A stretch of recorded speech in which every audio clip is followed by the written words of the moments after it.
नमस्कार, हमारा उत्तराखंड देख रहे हैं आप और मैं हूं आपके साथ ज्योति।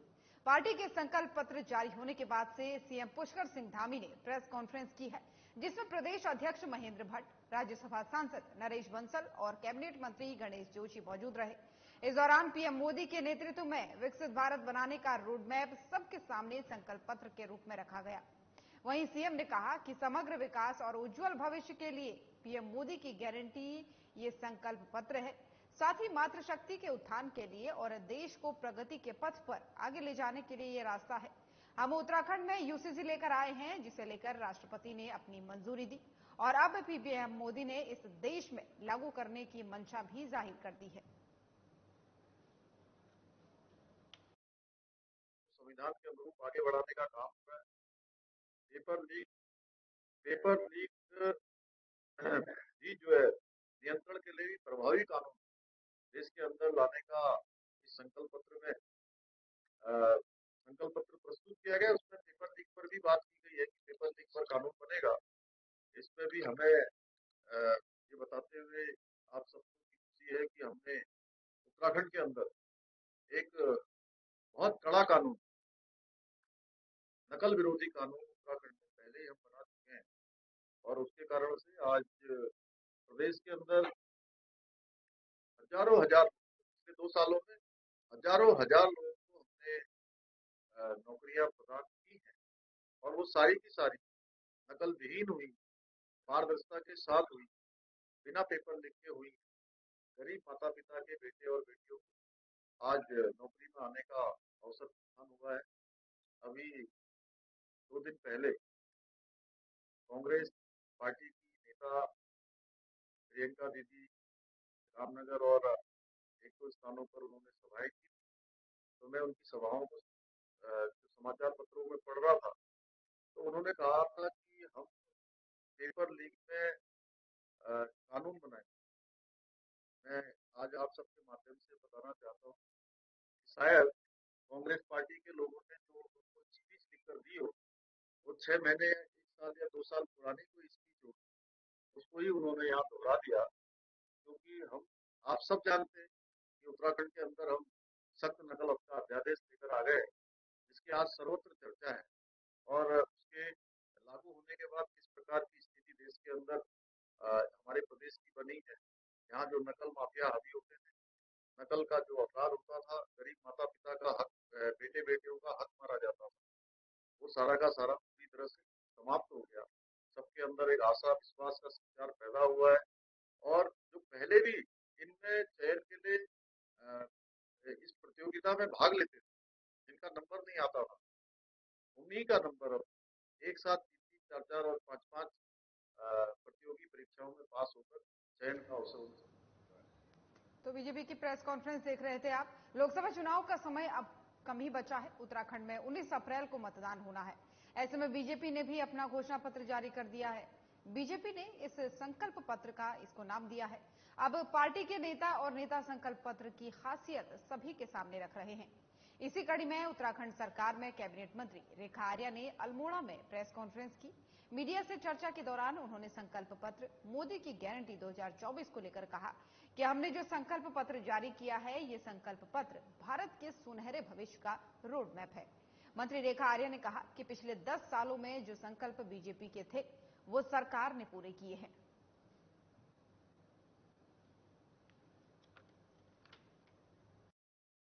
देखिए, मुझे लगता है भारतीय जनता पार्टी के संकल्प पत्र में 2014 से लेकर 2019 से लेकर 2024 में संकल्प पत्र का अक्षर पालन करने का काम किया गया है। यदि संकल्प पत्र का हमने पालन नहीं किया होता तो मुझे लगता है कि हम इस हैट्रिक पीरियड की ओर बढ़ नहीं रहे होते। भारतीय जनता पार्टी अपनी स्थापना से लेकर अब तक में धारा 370 हटाने से लेकर राम मंदिर बनाने से लेकर और सीए लागू करने से लेकर आने वाले समय में और बहुत सारी चीजें जो निर्णय प्रत्याशा में है वो होंगी। और रही बात सबको आवाज की, निश्चित रूप से जो पात्र है उसको आवाज मिला है, जो अपात्र है उसको आप हम कैसे दें, आप ही बताइए। धन्यवाद। और उत्तराखंड में जनता के लिए लोकतंत्र का महापर्व यानी मतदान का दौर शुरू हो चुका है। हालांकि 8 अप्रैल से शुरू हुई ये प्रक्रिया 85 साल से अधिक और दिव्यांग मतदाताओं के लिए है। मतदान टीमों की तरफ से लगातार घर घर पहुंचकर पोस्टल बैलेट से मतदान करवाया जा रहा है। इसको लेकर के अब संयुक्त मुख्य निर्वाचन अधिकारी नमामि बंसल ने जानकारी दी। नमामि बंसल ने बताया कि पोस्टल बैलेट के 2 श्रेणी में चुनाव होने थे और जिसमें सभी जनपद में पहले दिव्यांगजन और 85 वर्ष से ज्यादा के मतदाताओं को होम वोटिंग की प्रक्रिया 2 चरणों में पूरी हो चुकी है।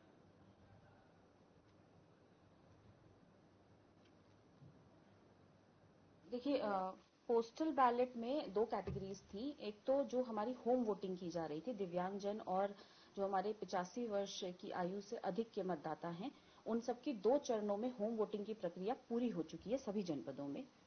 और जो हमारे मतदान कार्मिक, जितने भी हमारे home guards, police personal, security officers, CAPF, ये सारे जितने भी लोग हमारे मतदान में लगेंगे, उनमें से जो पोस्टल बैलेट के लिए एलिजिबल हैं, वो सभी फैसिलिटेशन केंद्रों के माध्यम से अपना मतदान कर रहे हैं। वो अभी सेकेंड ट्रेनिंग के दौरान भी प्रक्रिया चली है और अब क्योंकि कुछ जनपदों में आज से 3rd ट्रेनिंग शुरू हो गई है और कल से कुछ अन्य जनपदों में शुरू होगी, तो वो प्रक्रिया 3rd ट्रेनिंग के दौरान भी चली। उत्तराखंड में 19 अप्रैल को मतदान होना है। इसको देखते हुए सभी राजनीतिक दलों ने अपने प्रचार प्रसार को अंतिम रूप देना शुरू कर दिया है। तो वहीं सभी दल अपने अपने जीत का भी दावा कर रहे हैं। बीजेपी देश में अब की बार 400 पार के नारे के साथ चुनावी मैदान में उतरी है। वहीं स्थानीय स्तर पर बात करें तो बीजेपी फिर से 5 लोकसभा सीट जीतने की बात कह रही है। वहीं नेता प्रतिपक्ष कांग्रेस से यशपाल आर्य कहते हैं कि इस बार उत्तराखंड राज्य सहित देश में बदलाव की बयार बह रही है। इस बार उत्तराखंड में कांग्रेस बीजेपी को 5 सीटों पर पछाड़ देगी, क्योंकि बीजेपी के राज में राज्य के विकास के लिए कोई भी काम नहीं किया गया। मैं कह सकता हूं कि पूरे प्रदेश में बदलाव के संकेत हैं और हर वर्ग, हर जाति समुदाय के में एक व्यापक प्रतिक्रिया दिखाई दे रही है भारतीय जनता पार्टी के कुशासन के खिलाफ। 10 साल की उपलब्धियां क्या हैं जो हमारे सांसद चुन के गए हैं। काशीपुर के बीजेपी चुनाव कार्यालय में बीजेपी प्रदेश प्रवक्ता गीता ठाकुर के आगमन पर भारतीय जनता पार्टी के कार्यकर्ताओं ने उनका जोरदार स्वागत किया। इस दौरान गीता ठाकुर ने पत्रकार वार्ता के दौरान कांग्रेस को आड़े हाथों लेते हुए कहा कि भारतवर्ष में कांग्रेसियों ने 70 साल का सफर तय किया है, लेकिन 10 साल के कार्यकाल में प्रधानमंत्री नरेंद्र मोदी ने वो कर दिखाया जो 70 सालों में कांग्रेस नहीं कर पाई। साथ ही उन्होंने लोकसभा चुनाव का संकल्प पत्र पढ़कर सुनाया और कहा कि सम्मान नागरिकता कानून को लेकर के 2022 के विधानसभा चुनाव के प्रदेश की जनता के समक्ष मोदी के नेतृत्व में एक संकल्प रखा गया था कि नई सरकार गठित होगी तो उत्तराखंड में कोई भी किसी धर्म का होगा, किसी पथ का होगा, किसी भी समुदाय का होगा, सबके लिए एक समान कानून लाएंगे। और अब मोदी की गारंटी देश के अंदर पूरी हो गई है। प्रधानमंत्री जी का एक सपना और हमारे तो हम कहते हैं हम घर घर में मैंने ये देखा है कि मोदी जी की फोटो भगवान के साथ में गांव के उन अंतिम छोर में भी लगा है जहां वो पूजा की तरह उनको मान रहे हैं। तो सबसे पहले तो यही हमें कहना है कि हमारे मोदी जी ने उत्तराखंड को पहले नंबर में और माननीय धामी जी ने जिस तरह से इस उत्तराखंड का विकास किया है उसको देखते हुए हमें यही कहना है कि सबसे पहला मुद्दा हमारा यही है कि हमारी 5 साल और सरकार ये 400 पार जो आएगी उसमें देखा जाएगा। और उत्तराखंड में कुछ 5 लोकसभा सीटें हैं कुल, जिनमें से एक है टिहरी गढ़वाल संसदीय सीट। टिहरी उत्तराखंड का एक ऐसा संसदीय क्षेत्र है जहां आज भी महारानी है। आपको बता दें कि टिहरी संसदीय क्षेत्र पर बीजेपी ने महारानी माला राज्यलक्ष्मी शाह को प्रत्याशी के रूप में उतारा है, तो वहीं कांग्रेस ने ज्योत सिंह घुनसोला को प्रत्याशी के रूप में उतारा है। टिहरी में ही बॉबी पवार निर्दलीय प्रत्याशी के रूप में चुनावी मैदान में उतरे हैं, तो वहीं बीजेपी प्रत्याशी माला राज्यलक्ष्मी शाह वहां से इससे पहले संसदीय चुनाव जीत चुकी हैं। वहीं इस बार ज्योत सिंह घुनसोला माला राज्यलक्ष्मी शाह को कड़ी टक्कर देते दिख रहे हैं। घुनसोला ने कहा कि टिहरी सीट से इस बार कांग्रेस का परचम लहराएगा। आगे उन्होंने कहा कि जनता इस बार बदलाव चाह रही है और ये बदलाव राज्य ही नहीं बल्कि देश में भी होने जा रहा है। रुझान इस समय परिवर्तन का है और वो परिवर्तन भी टिहरी संसदीय क्षेत्र से शुरू, सीट नंबर 1 से शुरू होगा और ये परिवर्तन पूरे देश में होगा। आम जन ये मन बना चुका है। मैं पूरा संसदीय क्षेत्र घूम कर आ चुका हूँ। 2 राउंड मैंने इसमें मारे हैं। मुझे अब ये लगने लगा है कि जनता जनमानस की जो इच्छा है वो ये है कि भाई सांसद कम से कम इस तरह का तो होना चाहिए कि कोई हमारी खैर खबरियां ले ले, लोगों के आम सवालों से जुड़े उनके सवालों को। अपर मुख्य निर्वाचन अधिकारी विजय कुमार जोगदंडे ने प्रेस कॉन्फ्रेंस करते हुए कहा कि लोकसभा सामान्य निर्वाचन 2024 के लिए राज्य में 11,729 पोलिंग बूथ स्थापित किए जा रहे हैं। इन सभी बूथों पर दिव्यांग मतदाताओं के लिए विभिन्न सुविधाएं उपलब्ध कराई जा रही हैं। राज्य के समक्ष ऐप को 51,373 लोगों ने डाउनलोड किया है और सभी जनपदों में 208 वाहन की व्यवस्था भी की गई है, जो दिव्यांग व्यक्तियों को बूथ तक लाएंगे और उनके बाद उन्हें घर छोड़ने भी जाएंगे। मतदान स्थलों पर 14,032 सहायक उपलब्ध रहेंगे, जो विभिन्न सहायता उपलब्ध कराएंगे और साथ ही आवश्यक सेवाओं से जुड़े जिन लोगों ने आवेदन किया है वे 16 अप्रैल 2024 तक अपना मतदान कर सकते हैं। निर्वाचन आयोग के निर्देश के अनुक्रम में सभी जनपदों में 11,729 पोलिंग बूथ स्थापित किए जा रहे हैं और इन सभी बूथों पर दिव्यांग व्यक्तियों हेतु विभिन्न सुविधाएं उपलब्ध कराई जा रही हैं। अभी तक जो सक्षम ऐप का डाउनलोड किया गया है 51,373 सक्षम ऐप का डाउनलोड पूर्ण किया जा चुका है। जो उसके अलावा डोली व्यवस्था है 1623 व्यक्तियों के द्वारा इस सक्षम ऐप के माध्यम से डोली हेतु रिक्वेस्ट किया गया है और 2,437 व्यक्तियों के द्वारा व्हील चेयर का रिक्वेस्ट किया गया है। इसके साथ साथ में समाज कल्याण विभाग के द्वारा अपने पहल पर 3,392 व्यक्तियों के प्रयोग हेतु मैग्नीफाइंग ग्लास का भी उसमें सामग्री में उपलब्धता सुनिश्चित करवाई है। सभी जनपदों में 208 वाहन इस निर्वाचन के दौरान उपलब्ध कराए जाएंगे, जो दिव्यांग व्यक्तियों के पिकअप एंड ड्रॉप के लिए। चैत्र नवरात्रि के 7वें नवरात्रि कालरात्रि को सुप्रसिद्ध मां जगदम्बा, राजराजेश्वरी, गिरिजा भवानी, तुनेडा चोपता सहित उत्तरी कड़ाकोट पट्टी की आराध्य देवी के नवरात्र में बड़ी संख्या में श्रद्धालुओं की भीड़ लगी रही। तुनेड़ा गांव की आराध्य देवी का मंदिर गांव से लगभग 7 किलोमीटर दूर नवगांव में पिंडर नदी के तट पर स्थित है, जहां आजकल चैत्र नवरात्र के पर्व पर पौराणिक और पारंपरिक रीति रिवाजों के साथ नवरात्र का आयोजन चल रहा है। इस नवरात्रि में तुनेड़ा, चोपता, उत्तरी काड़ाकोट पट्टी के दर्जनों गांवों के साथ साथ दूर से मां जगदम्बा के अनुयायियों का हर दिन तांता लगा हुआ रहता है, जो माता रानी के दर्शन कर आशीर्वाद प्राप्त कर रहे हैं। वहीं कालरात्रि के नवरात्र के अवसर पर देवी देवताओं ने ढोल दमाओं की शास्त्रीय थापों पर अपने पशुओं पर अवतार लिया और देव नृत्य कर श्रद्धालुओं को दर्शन देकर आशीर्वाद दिया।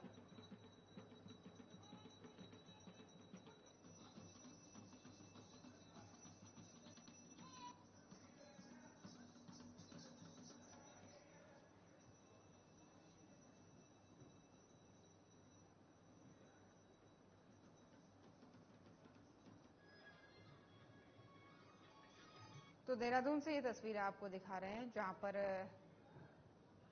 7वें नवरात्र यानी मां कालरात्रि के नवरात्र के दिन यहां पर महापर्व का आयोजन हुआ। इस दौरान जो है स्थानीय देवी देवताओं का आह्वान किया जाता है और इस दौरान वो अपने अनुयायियों के शरीर में प्रवेश लेकर के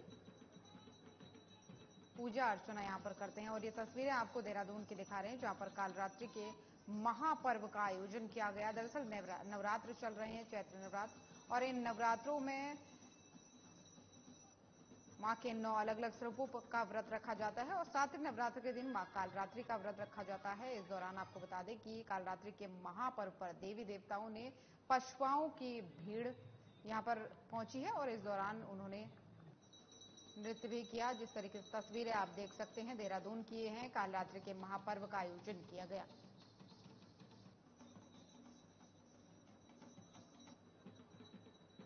देवी देवताओं ने यहाँ पर पशुओं पर अवतार लिया है और इस अवतार के दौरान की तस्वीरें आपको दिखा रहे हैं। भीड़ भी आप श्रद्धालुओं की यहाँ पर देख सकते हैं, हजारों की संख्या में लोग पहुंचे हैं और पशुओं पर अवतार यहाँ पर लेते हुए नजर आ रहे हैं। कालरात्रि के महापर्व पर यह आयोजन किया गया और इस आयोजन की तस्वीरें आपको लगातार आपकी टीवी स्क्रीन पर दिखा रहे हैं।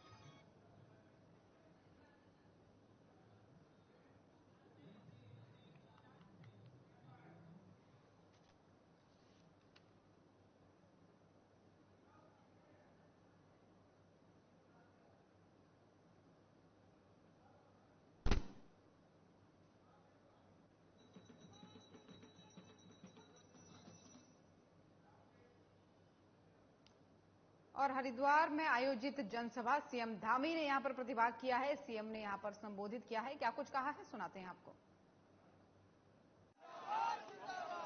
धामी जिंदाबाद, पुष्कर सिंह धामी जिंदाबाद। अब सुनिए माननीय मुख्यमंत्री जी को।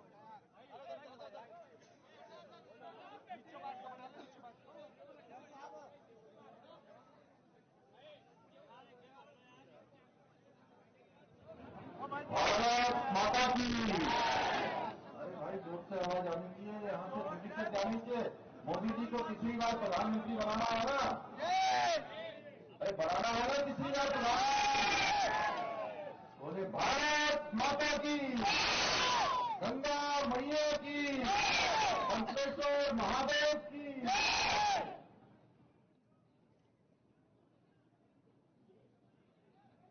लक्सर विधानसभा की आज इस विशाल जनसभा में अभी आप सब लोगों ने जिनको सुना, आप सबके अत्यंत ही प्रिय, जिन्होंने इस क्षेत्र के लिए बहुत सारे विकास के कामों को आगे बढ़ाया है। बहुत सारे काम पूरे हुए हैं, बहुत सारे काम लगातार धरातल पर उतर रहे हैं और अभी भी आपके क्षेत्र के लिए प्रयास करने वाले हमारे मित्र पूर्व विधायक आदरणीय संजय गुप्ता जी, भारतीय जनता पार्टी के सम्मानित जिलाध्यक्ष भाई संदीप गोयल जी, विधानसभा के प्रभारी श्री राजीव शर्मा जी, मेरे साथ उत्तराखंड सरकार में राज्य मंत्री आदरणीय श्यामवीर सैनी जी, पूर्व विधायक कानपुर आदरणीय कुंवर प्रणव जी, देवयानी जी, जिला उपाध्यक्ष जितेंद्र चौधरी जी, जिला महामंत्री आशुतोष शर्मा जी, आशु चौधरी जी, आज के कार्यक्रम के अध्यक्ष चौधरी कीरत सिंह जी, ऋषिपाल सिंह जी, प्रदेश महामंत्री अनुसूचित मोर्चा, मंडल अध्यक्ष अरविंद अग्रवाल जी, नेपाल सिंह जी, नगर पालिका के निवर्तमान अध्यक्ष सतीश गर्ग जी, युवा मोर्चा के अध्यक्ष श्री विक्रम भुल्लर जी एवं मंच पर आसीन सभी हमारे नेतागण और यहाँ पर आए हुए सभी मेरे बड़े बुजुर्ग, माताएं, बहनें, मातृशक्ति और मेरे नौजवान साथियों, उपस्थित पत्रकार मित्रों एवं छायाकार बंधुओं, मैं सबसे पहले तो आप सब इतनी विशाल संख्या में यहां पर आए हैं और मैं देख रहा था जब संजय गुप्ता जी बोल रहे थे तो आपका जोश और जुनून देखने लायक था कि आपकी दीवानगी, आपका मिशन इस क्षेत्र के लिए, भाई संजय गुप्ता जी के लिए और हमारे देश के यशस्वी प्रधानमंत्री मोदी जी को तीसरी बार देश का प्रधानमंत्री बनाने के लिए इस क्षेत्र से त्रिवेंद्र सिंह रावत जी को समर्थन देने के लिए आप सब इतनी बड़ी संख्या में यहां पधारे हैं। मैं आप सबका अपनी ओर से स्वागत करता हूं, आप सबका अभिनंदन करता हूं और मोदी जी ने अभी ऋषिकेश में मोदी जी आए थे तो उन्होंने कहा कि उत्तराखंड के जिस क्षेत्र में भी आप जाएंगे उस क्षेत्र में सबको मेरी तरफ से प्रणाम कहना, मेरी राम राम कहना। मोदी जी की तरफ से भी आप सबको प्रणाम और आप सबको राम राम। भाइयों बहनों, हम सभी लोग जानते हैं, आज मैं आपके समक्ष अभी संजय गुप्ता जी बहुत सारे यहाँ के लिए जो काम उन्होंने बढ़ाए हैं, जो काम यहाँ पूरे हुए हैं, उसके बारे में बोल रहे थे। चुनाव का समय है, अभी मैं कोई घोषणा नहीं कर सकता। हाँ, जरूर आपसे वादा करता हूं, जो भी आप सबकी इच्छा है, संजय गुप्ता जी ने जो काम यहाँ के प्रस्तावित किए हैं, इस कोड ऑफ कंडक्ट के खत्म होते ही हम उन सभी कामों को आगे बढ़ाएंगे। आज मैं आप सबके सामने हरिद्वार लोकसभा क्षेत्र के प्रत्याशी और पूर्व मुख्यमंत्री आदरणीय त्रिवेंद्र सिंह रावत जी के लिए भी आप सबका समर्थन, आप सबका आशीर्वाद, आप सबका मत मांगने के लिए आप सबके समक्ष उपस्थित हुआ हूं। आप सभी जानते हैं त्रिवेंद्र जी हमारे उत्तराखंड के मुख्यमंत्री रहे। मुख्यमंत्री रहते हुए अनेकों कामों को उन्होंने आगे बढ़ाया। निकट भविष्य में इस पूरे क्षेत्र को उनका लाभ मिलेगा, उनके अनुभव का लाभ मिलेगा। भाइयों बहनों, मोदी जी के नेतृत्व में भारत के अंदर 2014 के बाद अनेक काम आगे बढ़े हैं। और पहले का एक समय याद करिए, एक समय था जब योजनाएं इसलिए बनती थी कि कुछ लोगों को योजनाओं की जरूरत होती थी, उनके अपने फायदे के लिए योजनाएं बनाई जाती थी, कुछ लोगों को ध्यान में रख के नीतियां लाई जाती थी। मोदी जी के प्रधानमंत्री बनने के बाद देश के अंदर सबसे ज्यादा अगर किसी वर्ग की चिंता करी गई तो वो वर्ग है हमारा गरीब व्यक्ति। गरीब व्यक्ति को आगे बढ़ाने के लिए, उसके जीवन में सुधार लाने के लिए, माताओं बहनों के जीवन को आगे बढ़ाने के लिए, हमारे मजदूरों को आगे बढ़ाने के लिए, अनुसूचित वर्ग को आगे बढ़ाने के लिए, गरीब के कल्याण के लिए योजनाएं बनाई गई हैं। और समाज के अंतिम छोर में